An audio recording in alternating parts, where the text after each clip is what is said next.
Sean Lai McMahon joins us. And hi, Sean. Thank you for being here.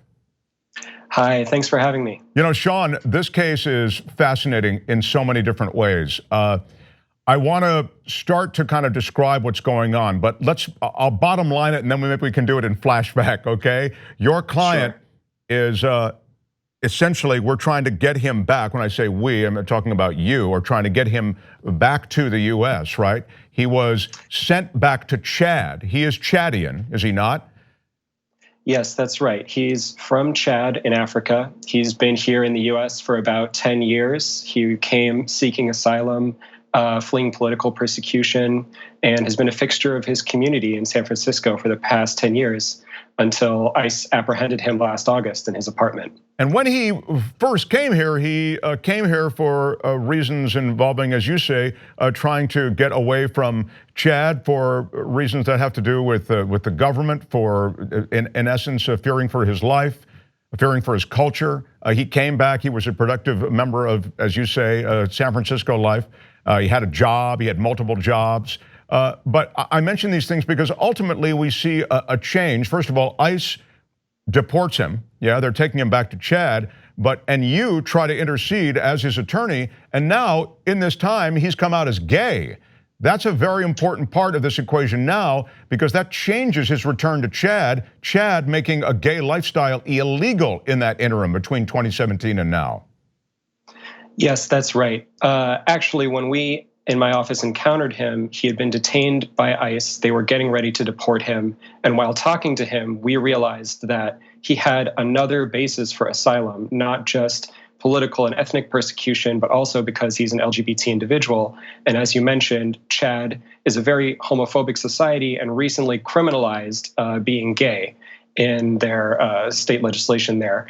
So we moved to try to reopen his case to show that he has another basis for asylum.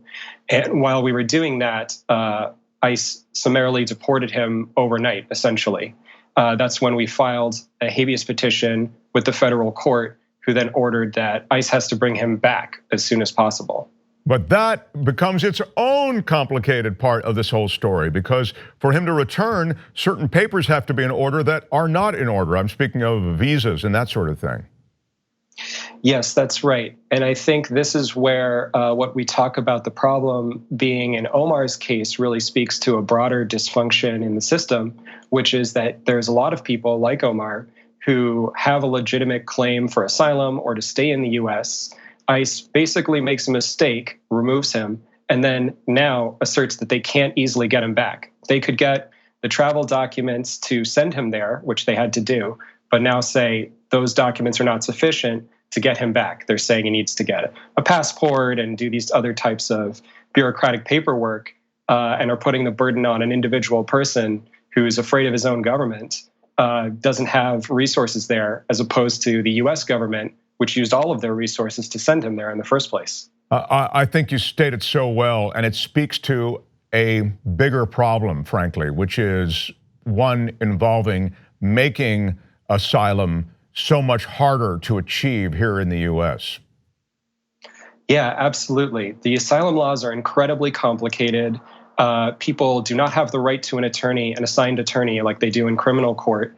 And so you have regular individual people, many of whom don't speak English as a first language, trying to figure out what the basis are for them to be able to win their cases here.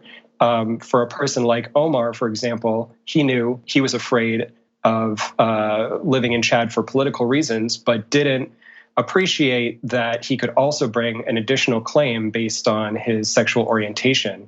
Plus, for a lot of people who come from these kind of deeply homophobic cultural contexts, it's hard for them to come out publicly and put that forward in a court. So I think that there's probably a lot of other people in a similar position who just didn't have an attorney intervene at the right time. Thank you. That's exactly to the point I was going to get to, which is people might say, well, hey, look, why didn't he come out as gay sooner? It sounds to me like he's just kind of coming out as gay because that might be an immigration card he can play. And the truth is, there are all sorts of cultural reasons. Maybe there are even parental reasons you don't. You know, your family, you're afraid of your parents. I know some of the money that he had received to help him with his move to the US was from his family. So you get why people don't just play the gay card, if you will. I mean, it's not as though they want to scream that from the rooftops coming from that culture. Yeah, absolutely. And, with Chad, for example, in many African countries, homosexuality is illegal. It's on the books that if you have homosexual relations, as they say, or engage in pro-LGBT advocacy activities, you could be targeted. And in Chad, there are widespread human rights abuses across the board for any kind of dissident or person who steps out of line. So you can imagine for someone coming from that context that it's very difficult to then put that forward in front of a court and say, this is who I am, and this is the reason I need to stay in the United States. You look at the kind of jobs that he had, and I, again, look at his case as sort of representative of maybe the cases of many immigrants who come, or those who are seeking asylum, working in meatpacking plants and working with a lot of situations that, frankly, most Americans who are, born and raised in this country sort of shy away from. He'd had a decent life. How did this whole thing come tumbling down? It was originally, he had applied for asylum based on political persecution and ethnic persecution and had lost that case and had been appealing it through the courts. And he had essentially lost his final appeal last year. ICE then found him at his apartment. They just came to his apartment early in the morning and arrested him there. And there wasn't any other type of criminal matter or anything else that put him on their radar. And in his case, you had mentioned he did a lot of these kind of restaurant jobs. It's very common for immigrants, but it's also how he met a lot of his American friends who are extremely supportive. I think my office wouldn't be involved in the same way if it hadn't been for them. It was his friends who had identified that he was about to get deported, and they texted me, and that's how we were able to act quickly. So I think, he's a person who's very well loved and has a lot of connections, not only among immigrants, but a lot of American citizens who are born here too. Wow, that's a terrific point. I was reading that his GoFundMe actually, and that's of course a group of people, maybe in the immigrant community, maybe in the community of those who are born and raised here, citizens. They raised $14,000 on his behalf, so he's really got a community of support. Yeah, absolutely. His friends have been, an amazing network for him. They always say he was a pillar of support for them before, and so now they've really come out in force to be supportive on his behalf too. In addition to that GoFundMe, they also started a petition trying to call on Senator Feinstein, who's his elected representative here in San Francisco, to pressure DHS and the State Department to facilitate the paperwork so he can be brought back quickly. And I think that petition now already has over 31,000 signatures.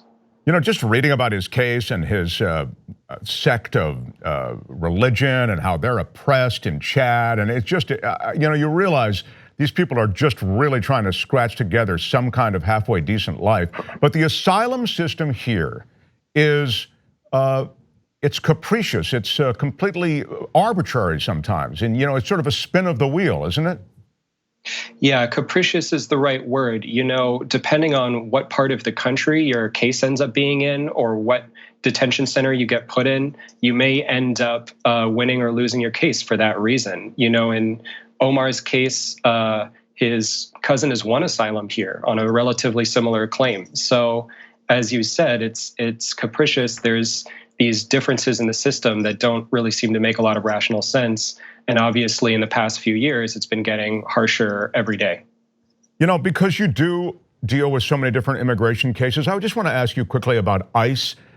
ICE also seems to, I don't want to say arbitrarily, because clearly they're deciding where they go, but they seem to have a lot of liberty as to where they go and who they decide to bust. Yeah. Is that just my perception, or is that really the way it is? It is. It's hard to say whether it's a deliberate tactic or just happenstance that they do seem to go after almost anyone. And there's not really a setting of priorities in terms of who they go after. If you talk about a guy like Omar, there is nothing that would suggest that he ought to be the target of immigration agents coming to his apartment in the early morning to get him out of his bed, except that he had lost his asylum appeal. And in fact, as we know, as I'm sitting here today, He had another legal avenue. He just didn't know it yet. And they do that all the time. There's apprehensions sometimes that are called collateral arrests, where they say they're looking for one person and then happen to encounter a family member who they believe is undocumented and then arrest that person as well. So these are common tactics with ICE enforcement. And unfortunately, I think over the past couple of years, we've only seen them increase. In our remaining seconds, tell us where he is now and what the prospects are for his successful asylum to this country. As Omar is now in Chad, and we are trying to bring him back as quickly as possible. I believe he will come back, and that when he gets back, we'll be able to win his case. I hope that people watching at home could, if they are in her district, contact Feinstein's office or other people who sit on the Judiciary Committee, because they do have oversight over DHS and the State Department and the border. And I believe that if we can get this paperwork issue sorted, then he can come back and we will win his case in court. Good luck.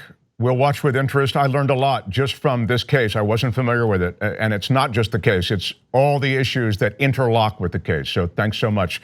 Sean Lai McMahon, appreciate the visit. Thanks for having me. Thanks for watching this free clip of the Young Turks. Don't forget to become a TYT member today.